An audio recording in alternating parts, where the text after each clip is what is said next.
I'm Trixie the Golden Witch, and I'm riding the train here with my buddy... Conductor Bird Stork. I put the coals in this holes. What you reviewing? What you reviewing? What you reviewing? And we're going to talk about the new Andrew W.K. album, God is Partying. An album that has Andrew W.K., I think the very first lyric is like, your God is dead, or something like that. Something like that. Or your God is a liar. That's what it is. The first song is called Everyone Sins, something Everybody like that. Sins. Everybody Sins. And it starts off as a really slow song. It's kind of like, this doesn't sound like Andrew W.K. I've ever heard before. And then it's like operatic rock ballad immediately after that. And it's a lot of fun. Most of them do start like really slow and then build into this crazy, weird, heavy rock shit. Crescendo. Yeah, it's a lot of fun. Andrew W.K., like, his very first album is the best known one, I Get Wet, has Ready to Die and all that on it, which are all just like slamming party rock songs, just like heavy, aggressive. And after that, he started making much more like weird kind of experimental stuff that, while still heavy and rocking, does often like have those kind of build-ups. But like until this album, most of his songs were on the shorter side. This is the first time we're getting like, well, I shouldn't say the first time, because Andrew W.K. sort of made a comeback with his last album, Music is Worth Living For. And that one similarly had like these big 5-minute operatic evolving epics of songs.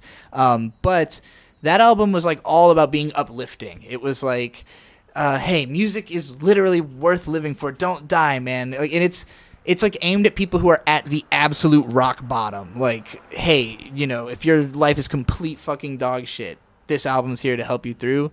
God is Partying is like dark and not quite so inviting. What did you think about like the mood of this album?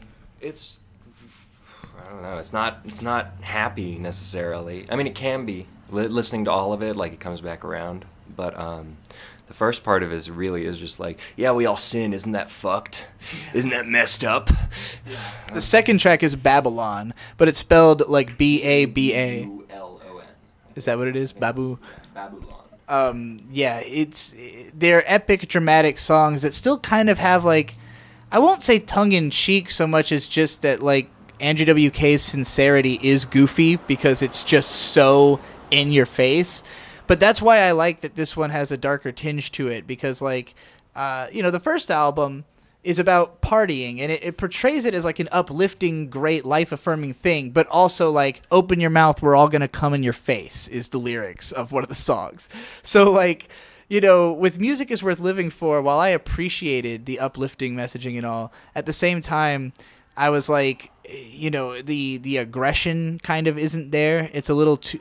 I felt like I was in too good of a station of life to appreciate Music is Worth Living For. Like, I needed to be more down in the dumps to, like, actually need that level of pick-me-up. And this has more of that raw, like, kind of sexy party feel. God is Partying, you know? The album cover is Andrew W.K., like, lying in a ditch with... It's really similar to the Panic at the Disco, the solo album, right after they all broke up. It's the one that Emperor's New Clothes is on. It's, because in that one, Brendan Urie's like laying in a pool with a bunch of shit just going to ruin about him.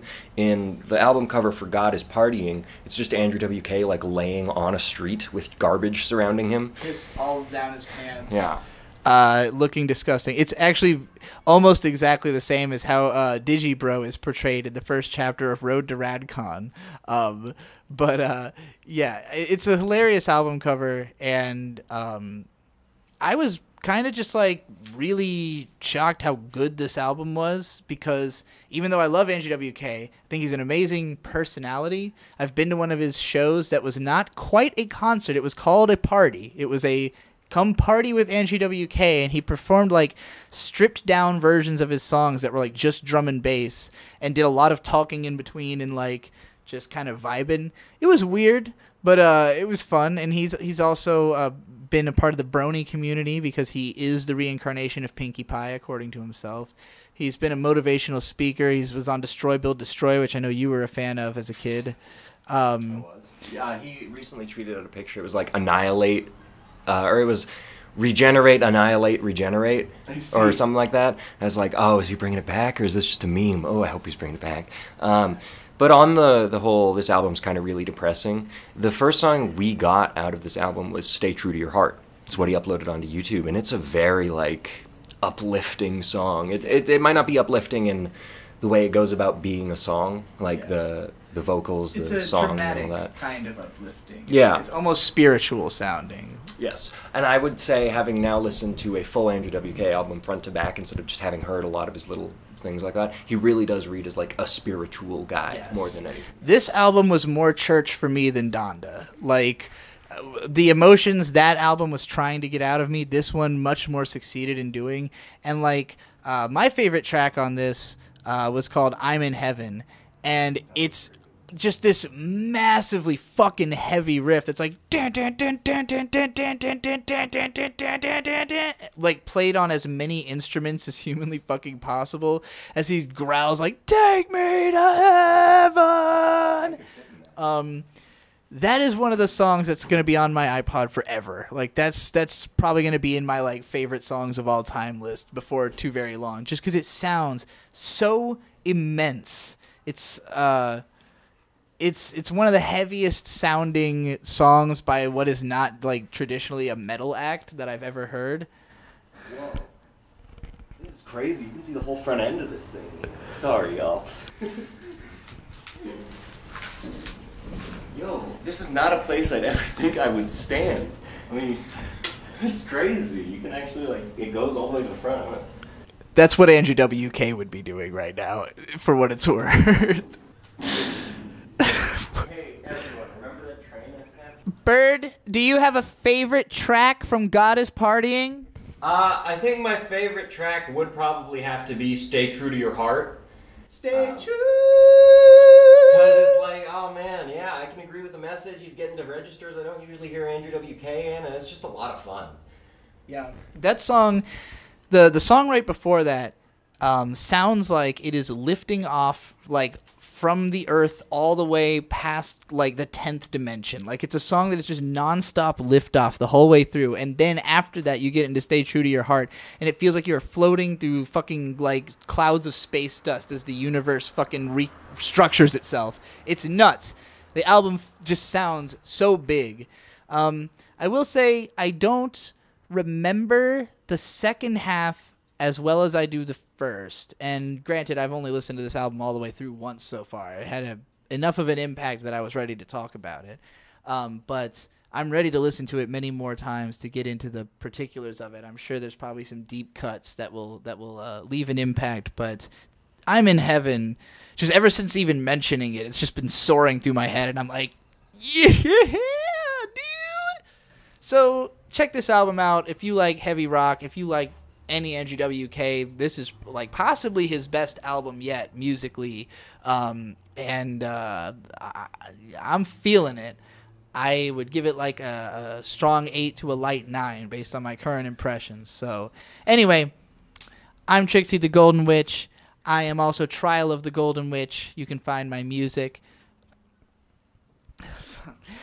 Anyways, this has been Trixie from... this has been Trixie the Golden Witch with Ygg Studio.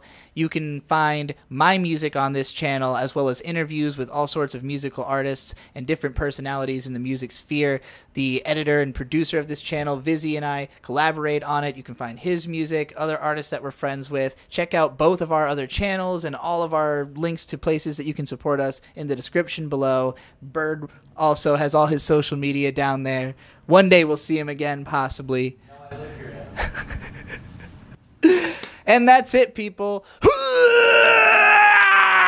Take me to heaven. I'm doing it. Even balance on this if you want, either side.